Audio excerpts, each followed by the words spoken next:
ये उम्र के लिहाज से राजेश भाई, उम्र के लिहाज से येदुरप्पा साहब तो मुझे यंग नहीं लगते हैं, वो भी 80 साल के अगर येदुरप्पा जी हैं। अच्छा, उम्र इतना चिल्ला रहे हैं, सुशील मोदी जी उम्र कर रहे थे, लालू यादव की उम्र याद दिला रहे थे, तो उनको याद रखना चाहिए कि 2 साल बाद मोदी जी की भी उम्र 75 साल की हो जाएगी। और मोदी जी की अगर कोई उम्र याद दिलाने की हिम्मत करेगा क्या बीजेपी में, ये भी एक प्रश्न अपने में बड़ी भारी चीज है, क्योंकि किसकी हिम्मत की उनको उम्र याद दिलाए, क्योंकि वो तो शायद मतलब मुझे ऐसा लगता है कि जैसे महिलाएं नाराज हो जाती हैं उम्र पूछने पे, वहां तो ज्यादा नाराजगी हो जाएगी। मेरा सिर्फ एक चीज आपसे ये पूछना है कि मध्य प्रदेश में जहां पे इतना बड़ा कांड हुआ, और मैं इसलिए पूछ रहा हूं क्योंकि आप मध्य प्रदेश से हैं, जिसमें हम सब लोगों को, अगर आप वो कोई भी वीडियो देख ले, मैं उस वीडियो की बात कर रहा हूं जहां पेशाब करते हुए दिखाया गया, और ये मैं सारी चीजें इसलिए कह रहा हूं कि बीजेपी के पेट्रोनेज में हो रहा है, बीजेपी के हाथ के नीचे हो रहा है। वो शुक्ला जी जो ये जिन्होंने ये काम किया, उसके दूसरे दिन एक एफिडेविट आपने भी देख लिया होगा, एफिडेविट आ गया है, वो ट्राइबल कह रहा है कि नहीं नहीं ये इन्होंने नहीं किया है, इनसे कोई मतलब नहीं है। दूसरा मैं एफिडेविट इसलिए बता रहा हूं कि फिर एक और वीडियो आया, उस वीडियो में हमारे शिवराज सिंह चौहान साहब उसका पैर धो रहे हैं, उसको शॉल उड़ा रहे हैं। तो अगर उन्होंने किया ही नहीं ये सब, तो उनको शॉल क्यों उड़ा रहे हैं? मैं सिर्फ ये पूछ रहा हूं कि हमारी राजनीति कहां जा रही है। धनंजय जी अभी एक कार्यक्रम में थे और ये बार बार ये पूछ रहे थे कि वोटर का क्या होगा। ये वोटर किसी को वोट देता है, वो ऐसे आदमी को तो वोट नहीं देता है जो महिला पहलवानों का यौन उत्पीड़न करे, वो ऐसे आदमी को वोट नहीं देता है जो तोड़ के कहीं चला जाए, जो ईडी सीबीआई से दे दे। महाराष्ट्र ने ये भी एक खोल दिया है, ये भी एक प्रश्न खोल दिया है, जो 2024 में क्या हम इसको एड्रेस कर पाएंगे कि हम किसको वोट दे रहे हैं? धन्यवाद आनंद जी। देखिए, ये अगर देखा जाए तो भारतीय लोकतंत्र के लिए एक बहुत ही एक संक्रमण काल, ट्रांजिशनल फेज जिसको बोलते हैं, वो चल रहा है। इस संक्रमण काल में हम देख रहे हैं कि किस तरह से मूल्यों की राजनीति में गिरावट क्या लगभग समाप्त हो गई है।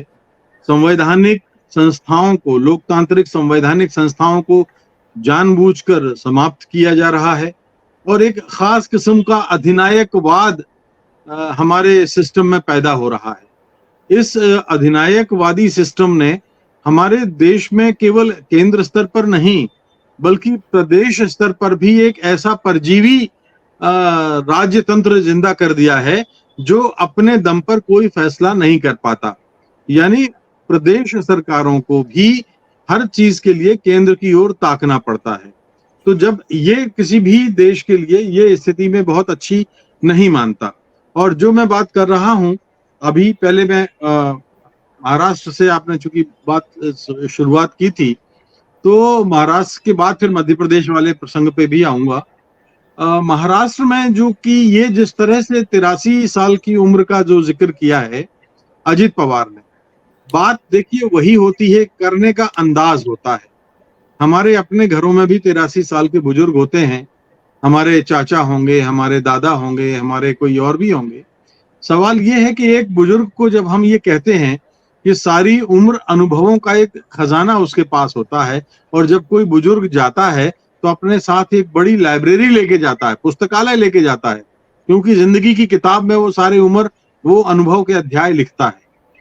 तो ऐसी स्थिति में जब हम सोचते हैं तो ऐसा लगता है कि अजित पवार, जिसके मेंटोर शरद पवार सब कुछ उनको बनाया, राजनीति में उनको ककहरा उनका सिखाया, उनका हाथ पकड़ के चलना सिखाया, और वो आज इस तरह से उपहास करें, ये बात बहुत सारे महाराष्ट्र के और देश के जो एक संस्कारित मतदाता हैं उनको समझ में नहीं आई है। ये बात उनको खराब लगी है। दूसरी बात यह है कि जो महाराष्ट्र का कुल घटनाक्रम है आनंद जी, वो ये तो मैं कहूंगा कि प्रतिपक्ष की एकता के लिए झटका है, और निश्चित रूप से ये देश की लोकतांत्रिक सेहत के लिए अच्छी बात नहीं है, क्योंकि हम अभी हाल के वर्षों में देखते रहे हैं कि पक्ष का जो जितना आकार है, जितना विराट आकार है, प्रतिपक्ष का आकार उतना ही दुर्बल है। यानी एक ट्रैक्टर का पहिया है तो दूसरा साइकिल का पहिया है। लोकतंत्र, स्वस्थ लोकतंत्र तभी चल सकता है जब दोनों पहिए करीब करीब समान हों, अन्यथा एक दूसरे पर अलग अलग ढंग से अपने अपने अंदाज में वो दबाव डालने की कोशिश करते हैं। तो साइकिल के पहिए के आकार का दुर्बल प्रतिपक्ष हमें नहीं चाहिए। ऐसी स्थिति में जब ये प्रतिपक्ष का खेल चल रहा था तो हमने ये पाया कि भारतीय जनता पार्टी ने जो काम पहले शिवसेना के साथ किया था, जो काम पहले और भी जगहों पे किया है, एक बार तो उन्होंने ममता बनर्जी के भतीजे पर भी डोरे डाले थे, मध्य प्रदेश में उन्होंने ज्योतिरादित्य सिंधिया पर डोरे डाले, राजस्थान में सचिन पायलट पर डोरे अभी भी डाले जा रहे हैं, हरियाणा में उन्होंने डोरे डाले, नीतीश कुमार की पार्टी में उन्होंने डोरे डाले, रामविलास पासवान की पार्टी में, उत्तर प्रदेश में जितिन प्रसाद, आरपीएन सिंह, किसका नाम ना ले। हाँ बिल्कुल, तो कितने नाम आप लेंगे कि जिन्होंने इतने सारे लोगों को, इनका फॉर्मूला या काम करने का जो मोडस ऑपरेंडी है वो यही है कि सामने घर में सेंध लगाओ और उसके बाद वहां के लोग को तोड़ो। तो ये भारतीय लोकतंत्र को ये बहुत अच्छी बात नहीं है। और मैं बहुत साफ कहना चाहता हूं कि जब आप एक घटिया स्तर तक, निम्न स्तर तक उतर ही गए हैं तो फिर जो तीर, माफ कीजिए, राजनीति में जो आप दूसरों के लिए, अपोजिशन के लिए चलाते हैं, वो तीर उलट के आपके ऊपर भी लगता है। आप क्या सोचते हैं कि आप जो तीर शिवसेना पर चला रहे हैं, जो तीर एनसीपी पर चला रहे हैं, वो तीर क्या आप पर उलट के नहीं लगेगा? अपोजिशन के बहुत सारे दल हैं और वो दल, और कांग्रेस भी मैं उसको शामिल करता हूं, क्या वही अंदाज, वही शैली क्या अपनाने के लिए किसी डॉक्टर ने तो नहीं रोका उनको? अगले साल चुनाव है, 1 साल बचा है चुनाव में। हम देखते हैं कि भारतीय जनता पार्टी की लोकप्रियता का ग्राफ निरंतर नीचे जा रहा है। प्रधानमंत्री का करिश्मा टूट चुका है, तिलिस्म बिखर चुका है। अब उनके जब वो भाषण देते हैं तो पहले लोग तालियां जिस तरह से बजाते थे, अब तालियां बजवाई जाती हैं। अब मोदी के नारे लगते थे, अब लगवाए जाते हैं। तो जब ये स्थिति हो गई हो तो प्रतिपक्ष के लिए जवाबी राजनीतिक हथकंडे जैसे शिवसेना और एनसीपी के लिए हुए, तो प्रतिपक्ष भी उसी तरह के हथकंडे अपनाने के लिए अब मजबूर हो जाएगा। और हम देखेंगे कि अगले लोकसभा चुनाव में बड़ा ही विभत्स रूप हमें इस चुनाव में देखने को मिलेगा। और ये शुरुआत हो गई है। देखिए, मैं आपको मध्य प्रदेश का जिक्र आपने किया था। मध्य प्रदेश में आमतौर पर होता यह है कि जब चुनाव आते हैं तो पक्ष की ओर प्रतिपक्षी नेता जाया करते हैं। प्रतिपक्ष के लोग, दूसरों दलों के लोग सत्तारूढ़ पार्टी में शामिल होते हैं। यहाँ तो भारतीय जनता पार्टी की ओर से कांग्रेस में जाने का एक लंबा सिलसिला है, भगदड़ मची हुई है। सब ये मान चुके हैं, हर वर्ग ये मानता है कि अब ये सरकार लौट के आने वाली है नहीं। तो एक तो चीज ये है। अब दूसरी चीज ये है कि शरद पवार, लेकिन मैं इस बात के लिए एकदम शरद पवार को निर्दोष नहीं मानूंगा। देखिए, डेमोक्रेसी में जब आप एक क्षेत्रीय दल बनाते हैं, प्रादेशिक दल बनाते हैं, तो उसमें आपको आंतरिक स्तर पर भी लोकतंत्र रखना पड़ेगा। जब आप लोकतंत्र की बातें भाषणों में करते हैं, राष्ट्रीय स्तर पे करते हैं, लेकिन आप अपनी पार्टी में लोकतंत्र नहीं रखते हैं। 25 वर्षों से साहेब अध्यक्ष बने हुए हैं, अपनी पार्टी का कोई सेकंड लाइन ऑफ लीडरशिप वो डेवलप नहीं कर पाए। अरे, अपनी बेटी को ही बनाना था, वंशवाद को बढ़ाना था या भतीजे को बनाना था, अदल बदल करते रहते। जैसे हमने भारतीय जनता पार्टी में देखा कि 2 नेता होते थे एक जमाने में, अटल बिहारी या आडवाणी जी। तो आडवाणी नहीं तो अटल बिहारी, अटल बिहारी नहीं तो आडवाणी जी। अरे, तो यही करते रहते तो कम से कम दोनों पक्के नेता बन जाते।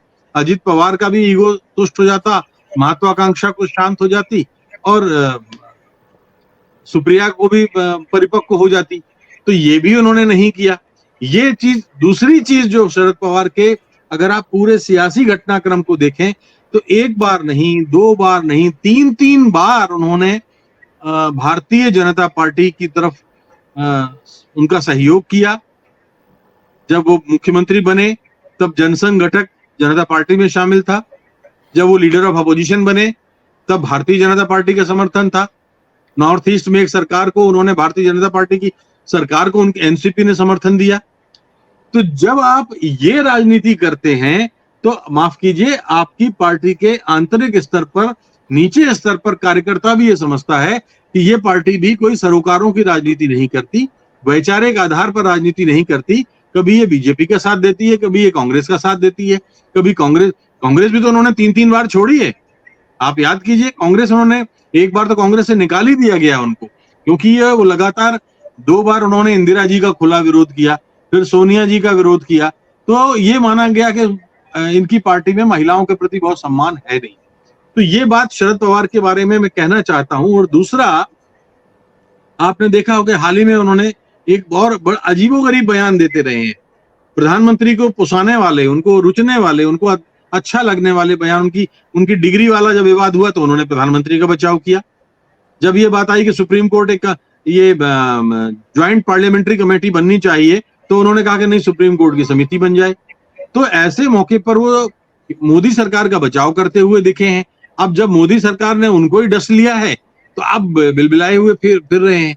मैं ये बहुत जिम्मेदारी के साथ कह रहा हूं कि आप जब शरद पवार का राजनीतिक सफर देखेंगे तो आप ये पाएंगे कि अब वो वही काट रहे हैं जो फसल उन्होंने बोई है। तो इसलिए अब बहुत ज्यादा, लेकिन जिस ढंग से अजीत पवार का जो व्यवहार हुआ है और भारतीय जनता पार्टी ने उनको हटाया है, इससे एक मनोवैज्ञानिक सहानुभूति महाराष्ट्र में राष्ट्रीय स्तर पर प्रतिपक्ष की एकता को लेके एक भारतीय मतदाता के मन में आई है कि शरद पवार के साथ ऐसा नहीं होना चाहिए।